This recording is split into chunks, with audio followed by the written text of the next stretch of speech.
Dave Mitchell had lived in his modest suburban home for over 12 years. A hardworking electrician and single father to his 10-year-old daughter Sophie, he valued the peaceful neighborhood and the small backyard where they spent their summers.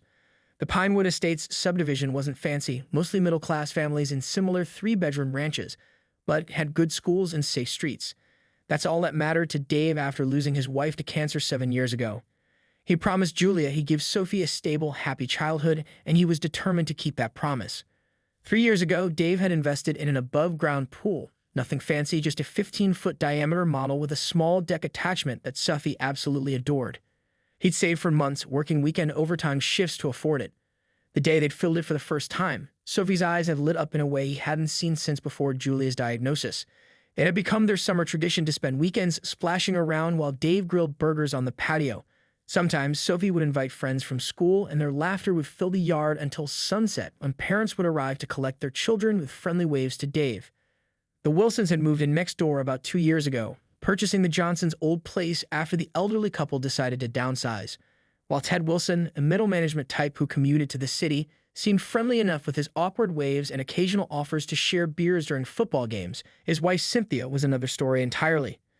From day one, she'd found reasons to complain. It started with the passive-aggressive comments about Dave's lawn maintenance schedule. "Oh, you mow on Saturday mornings? Some people enjoy sleeping in, you know." Then came criticisms about the height of his hedges. "They're blocking my kitchen view." His garage light that supposedly shone into their bedroom window, and especially about the noise whenever Sophie had friends over to swim. The first pool party of last summer had ended with Cynthia marching over in her designer sundress and oversized sunglasses to inform Dave that some of us are trying to enjoy quiet time in our gardens. Despite Dave's attempts to be accommodating, he'd adjusted his mowing schedule, trimmed the hedges back an extra foot, installed a dimmer bulb in the garage light. Nothing ever seemed to satisfy Cynthia. Ted would occasionally apologize for his wife's behavior with embarrassed shrugs and mentions of she's just particular about things, but the peace offerings never lasted long. The other neighbors had warned Dave discreetly. She filed 3 complaints against the Diaz family for their Christmas decorations. Mrs. Abernathy from across the street had whispered at last year's block party, and don't get her started on the Thompsons' basketball hoop. Dave had nodded and tried to be understanding. Everyone had their quirks, after all. But as Sophie's 11th birthday approached this year, he wondered if they should just have her party at the community center instead of risking another confrontation with the woman Sophie had secretly nicknamed Mrs. Grumpy Face. As September rolled around, Dave decided it was time to dismantle the pool for the season. The weather was turning cooler, nighttime temperatures dipping into the low 60s, and the maintenance costs weren't worth it for just a few more weeks of use. The pool chemicals, electricity for the pump, and heating were expenses Dave carefully budgeted for each summer, but extending the season into fall wasn't practical for his finances. Sophie was disappointed when Dave broke the news over Friday night pizza, their weekly father-daughter tradition. "But Dad," she protested, pushing her glasses up her nose, "Mia and Jaden are coming over next weekend. We were going to practice our cannonballs." "I know, kiddo," Dave said, wiping pizza sauce from her chin with a napkin. "But remember our deal. Pool season ends when school begins. The water's getting too cold anyway. You've got homework to focus on." He softened the blow by suggesting they could have Mia and Jaden over for a movie night instead. Sophie reluctantly agreed, though her shoulders slumped in that dramatic way only preteens could perfect. On Saturday morning, Dave began the process of draining the pool while Sophie was at her weekly art class. He worked methodically, using the small electric pump to direct water toward the rain garden he'd installed at the far corner of his property, a project the city's environmental program had partially subsidized. The process was time-consuming but familiar after 3 years of seasonal setups and takedowns. The afternoon sun beat down on Dave's back as he disconnected the filtration system and began disassembling the aluminum frame, each piece carefully labeled with color-coded tape for easier reassembly next year. He was so focused on his task that he didn't notice Cynthia Wilson until her shadow fell across the pool deck. She stood at the fence line wearing pristine white capri pants and a navy blouse that probably cost more than Dave's weekly paycheck. Her hair was freshly highlighted in an expensive-looking blonde, and large designer sunglasses perched on her nose despite the partial cloud cover. Her arms were crossed, acrylic nails tapping against her elbows, expression thunderous. "So you're finally getting rid of that eyesore," she remarked with undisguised satisfaction, surveying the partially dismantled pool. "Good. Now maybe we won't have to listen to screaming children all summer next year." She emphasized screaming as though describing something obscene rather than the happy sounds of kids playing. Dave took a deep breath, counting silently to 5 as his anger management counselor had suggested during the difficult months after Julia's death. No need to escalate things with Sophie due home in an hour. I'm just storing it for the winter, Cynthia, he explained, keeping his voice neutral while continuing to unscrew a connection valve. The pool will be back up next May, same as always. The news visibly displeased her. Her perfectly penciled eyebrows drew together, and her mouth pinched like she'd bitten into something sour. Well, maybe you should consider something quieter next year, she said with a tight smile that didn't reach her eyes. Some of us value our peace and quiet. This isn't a public water park after all. Before Dave could respond, she added with feigned casualness, Ted and I are hosting the Neighborhood Association's Christmas party this year. The committee has been discussing updating some of our aesthetic guidelines. The threat in her words was barely veiled. She turned and walked away, her expensive sandals clacking on the pavement, leaving Dave standing ankle-deep in pool water, his wrench suspended mid-turn. A sense of unease settled in his chest as he watched her disappear into her immaculately landscaped backyard. Something in her tone suggested this wasn't just another neighbor complaint. It felt like a declaration of war. 2 days later, Dave arrived home from work exhausted after a particularly challenging job rewiring an old commercial building downtown. His van pulled into the driveway at 5:45 p.m., nearly an hour later than usual. He spotted Sophie sitting on the front porch steps, her backpack beside her, shoulders hunched. Even from a distance, he could tell something was wrong. Dave's chest tightened. His daughter was normally inside with Mrs. Gonzalez, their after-school sitter, working on homework at the kitchen table until he got home. The sight of her alone on the porch sent a surge of paternal concern through him. "Hey, Soph," he called as he climbed out of the van, tool belt slung over his shoulder. "Everything okay?" When she looked up, her face was blotchy, eyes red-rimmed behind her glasses. She had been crying enough the dramatic tears of a preteen denied screen time, the quiet, defeated kind that broke Dave's heart. "What happened?" he asked, sitting beside her on the step, the wood creaking under his weight. "Where's Mrs. Gonzalez?" "She's inside," Sophie mumbled, picking at a loose thread on her jeans. She had to take a phone call from her daughter. "I just wanted to wait for you out here." Dave put his arm around her shoulders. "Talk to me, kiddo." Sophie took a shuddering breath. Mrs. Wilson came over while Mrs. Gonzalez was making me a snack. Her voice was small. She said she wanted to talk to me about something important. Dave felt a slow burn of anger begin in his stomach. "What did she say to you?" "She said I shouldn't get my hopes up about the pool next summer." Sophie's chin trembled. "She said above-ground pools are against neighborhood rules and that you're going to get in trouble if you try to put it back up," she said. Sophie hesitated. "What, honey? What else did she say?" "She said you probably can't afford a real in-ground pool like normal families, and that's why you got the cheap kind. But rules are rules." Sophie wiped her nose with her sleeve. "Is that true, Dad? Are we going to get in trouble? Are we not normal?" The anger in Dave's stomach flared into full rage.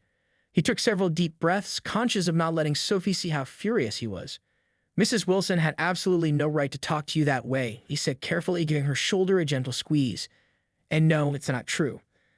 There's nothing in the HOA rules against our pool. I checked very carefully before buying it. And there's nothing not normal about our family." After making sure Mrs. Gonzalez was okay to stay with Sophie a bit longer, Dave walked the short distance to the Wilsons' house, his work boots heavy on the pavement, rehearsing what he would say. He needed to be firm but calm. Losing his temper would only give Cynthia ammunition. He rang the doorbell and waited, jaw clenched. Ted Wilson answered, still in his work clothes, tie loosened. "Dave, hey," Ted said, looking surprised. "What's up?" "I need to speak with Cynthia," Dave said evenly. "It's important." Ted's expression turned wary. "Sure, let me get her." He disappeared inside, and moments later, Cynthia appeared, a glass of white wine in her hand. "David," she said coolly, not inviting him in. "What can I do for you?" "You spoke to my daughter today," Dave stated, struggling to keep his voice level. "Without my permission. About our pool." Cynthia took a sip of wine. "I was simply informing her about community standards. Someone had to, since you seem determined to ignore them." The conversation quickly became heated when she insisted that she'd done research and discovered their homeowners association prohibited above-ground pools. Dave had to clench his fists at his sides to maintain control. "I've had all the necessary approvals for 3 years," Dave explained firmly. "The HOA has never had an issue with my pool. I have the permit and approval documents to prove it." "Well, they shouldn't have an issue with it," Cynthia retorted, her voice rising. "It's an eyesore and a nuisance. The constant splashing and screaming all summer is disruptive to the entire neighborhood. I've started a petition with the other neighbors to have the rules enforced properly." Ted appeared behind his wife, looking uncomfortable. "Cynthia, maybe we should." "No, Ted," she cut him off sharply. "Someone has to maintain standards around here. She turned back to Dave. And frankly, if you can't afford appropriate recreational equipment for your home, perhaps this neighborhood isn't the right fit for you. Dave's vision nearly blurred with anger at the implication.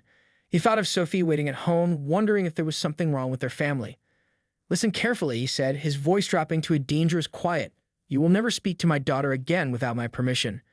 And if you have concerns about my property, you will bring them to me directly, not to my 10-year-old child. Are we clear? Cynthia's face hardened. Is that a threat, David? Over the next few weeks, Dave found himself checking the mailbox with growing dread.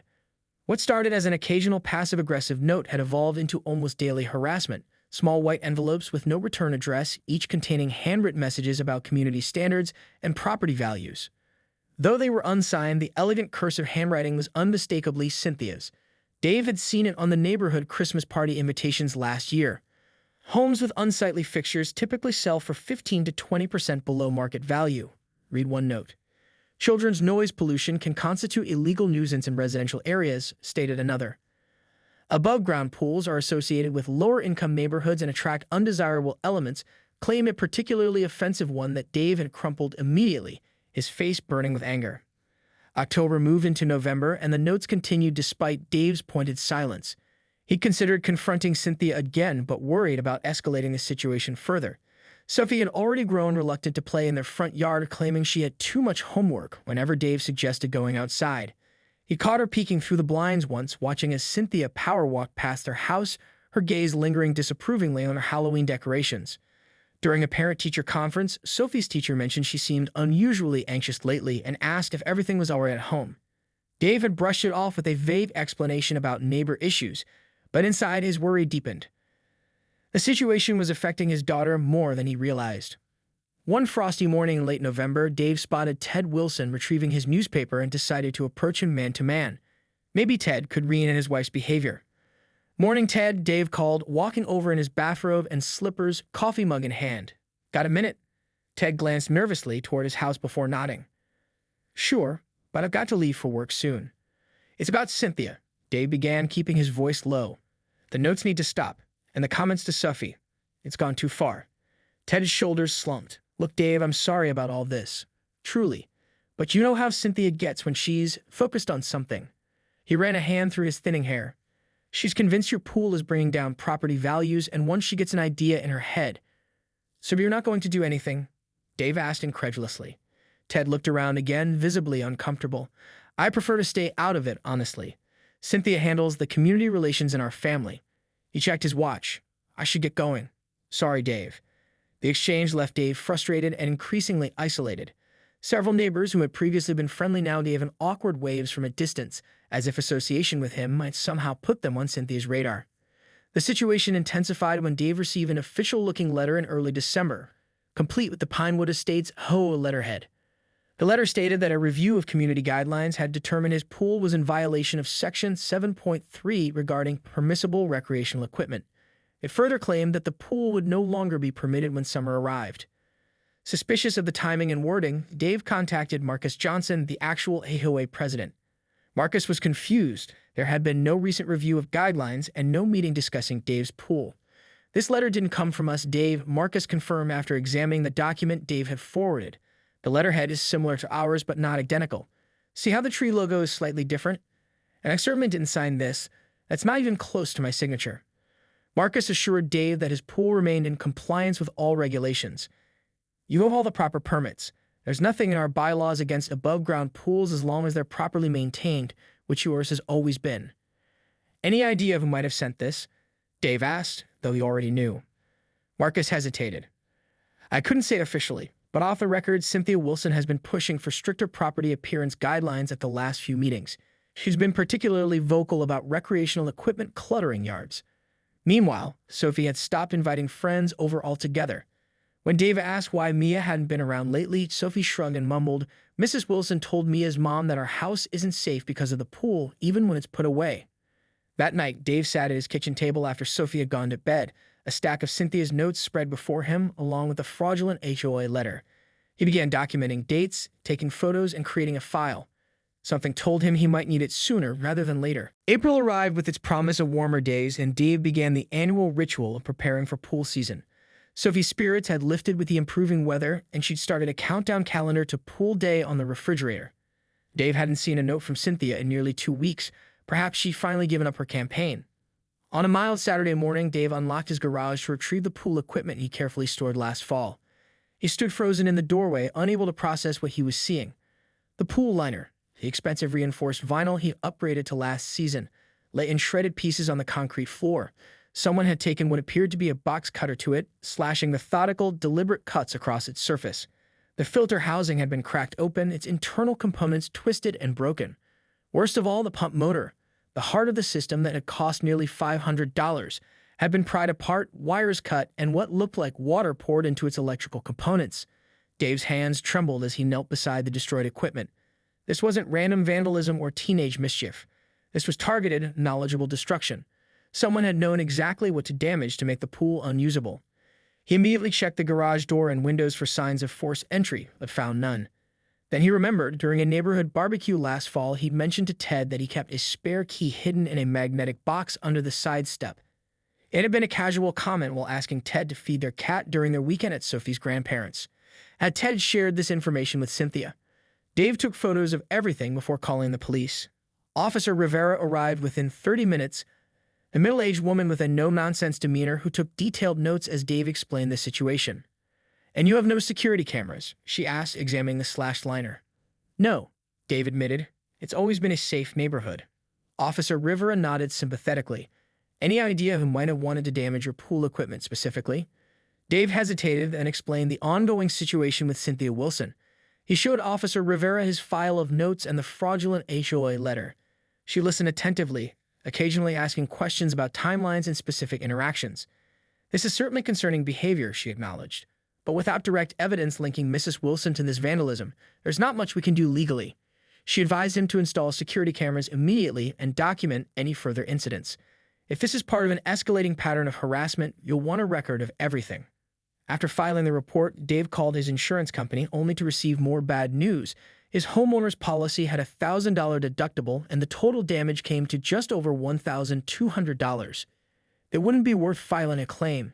He'd have to replace everything out of pocket money he'd been saving for Sophie's summer camp. Dave was still calculating costs in his head when a shadow fell across the driveway where he'd moved the damaged equipment for better photographs. He looked up to see Cynthia Wilson, dressed in an expensive jogging outfit, water bottle in hand, slowing her power walk to a stop in front of his house. "Oh my," she said, her voice dripping with false concern. "What happened here?" Dave stood slowly, acutely aware of the police report in his hand. "Someone broke into my garage and destroyed my pool equipment." "How terrible," Cynthia replied, not even attempting to sound sincere. Her eyes scanned the shredded liner with unmistakable satisfaction. "Looks like the universe is sending you a message about that pool." She took a sip from her water bottle, watching him over the rim. "Maybe it's a sign to try something more appropriate. Something that doesn't disturb the whole neighborhood all summer." Dave felt his chest tighten with rage. "The police think it was targeted vandalism," he said evenly, watching her reaction. "They're investigating." Something flickered in Cynthia's eyes, caution, perhaps even worry, but it vanished quickly. "Well, good luck with that," she said. "Though honestly, David, sometimes things happen for a reason. Not every house is suited for a pool, especially not the portable kind." As she walked away, Dave noticed Mrs. Abernethy watching from across the street, her expression concerned. She gave him a small wave before disappearing back inside. That evening, after Sophie had gone to bed disappointed by the news that the pool might be delayed, Dave sat at his computer researching security cameras. The cheapest system would cost at least $300, money he now didn't have because of the pool repairs. He rubbed his temples, feeling the pressure of a mounting headache. His phone buzzed with a text message from an unknown number. "Sorry about your—" Dave sat at his kitchen table late into the night, staring at the mysterious text message. Who among his neighbors was reaching out? And more importantly, could they help somehow? After a restless night's sleep, he made a decision. If Cynthia Wilson wanted to play neighborhood politics, he would need to build his own coalition. The next morning, Dave found a package on his doorstep. A Ring doorbell camera with a note attached for a first step in home security. No one should feel unsafe in their own home. Mrs. Day. The kindness of Mrs. Abernethy's gesture brought a lump to his throat. With renewed determination, Dave installed the doorbell camera immediately. Then he made a call to his cousin Mike, who worked for a security company in the next town over. "I can hook you up with a couple of refurbished outdoor cameras at cost," Mike offered. Not the latest models, but they'll do the job. And I'll install them for free this weekend. Family discount. By Sunday evening, Dave had basic security coverage of his property. The peace of mind was worth every penny, even if it meant postponing the pool repairs temporarily. Sophie had taken the news better than expected, especially after Dave promised they'd have the pool up by her birthday in June come hell or high water. With security in place, Dave moved to the next phase of his plan. He printed simple invitations for a neighborhood barbecue the following Saturday. Nothing fancy, he wrote. Just burgers, hot dogs, and good company. Kids welcome. He hand-delivered them to every house on the block, including the Wilsons, though he slipped theirs into their mailbox rather than facing another confrontation. Saturday dawned sunny and mild, perfect weather for an outdoor gathering. Dave had spent the morning setting up folding tables, hanging string lights in the backyard, and preparing food. Sophie helped decorate with colorful paper lanterns and seemed genuinely excited about having neighbors over. "Do you think many people will come, Dad?" she asked, arranging plastic cups with careful precision. "I hope so, kiddo," Dave replied, though privately he worried about attendance. Cynthia's influence in the neighborhood had seemed substantial. At 4 p.m., the designated start time, Dave stood nervously by his grill, watching the empty yard. 5 minutes passed, then 10. Just as he was about to tell Sophie not to be disappointed, Mrs. Abernathy appeared at the side gate, carrying a large bowl of potato salad. "I hope I'm not too early," she said warmly. Within the next half hour, to Dave's surprise and relief, neighbors began streaming in, the Diaz family from 2 doors down with their 3 children, the elderly Johnsons who lived on the corner, Marcus from the HOA with his wife, and at least a dozen others. Many brought food or drinks, creating an impromptu potluck. As the afternoon progressed, Dave circulated among his guests, keeping the conversation casual but intentionally mentioning his plans to reinstall the pool as soon as the vandalized equipment is replaced. The responses were illuminating. "My kids loved swimming here last summer," Mrs. Diaz commented. "Sophie was so good about teaching my little ones to float." Mr. Johnson, leaning on his cane, added, "Never bothered us a bit. The sound of children playing is a blessing in a neighborhood getting as old as ours." Marcus pulled Dave aside near the cooler. "About that HOA letter. I've been meaning to talk to you. We've had complaints about similar forgeries. The board is considering sending out a notice about it." As the gathering reached its peak, Ted Wilson appeared at the gate, looking uncomfortable but holding a 6-pack of craft beer. Dave walked over to greet him, determined to be civil. "Didn't think you'd make it," Dave said, accepting the beer. Ted shifted his weight from one foot to another. "Cynthia's at her sister's for the weekend," he explained quietly. "Thought I'd stop by," and he trailed off. Dave nodded, understanding the unspoken message. Grab a burger while they're hot. Throughout the evening, Dave was careful not to directly criticize Cynthia or turn the gathering into a complaint session. Instead, he focused on community building, inviting neighbors to share stories about the neighborhood's history and future plans. When the topic of the pool naturally arose, he was honest but measured.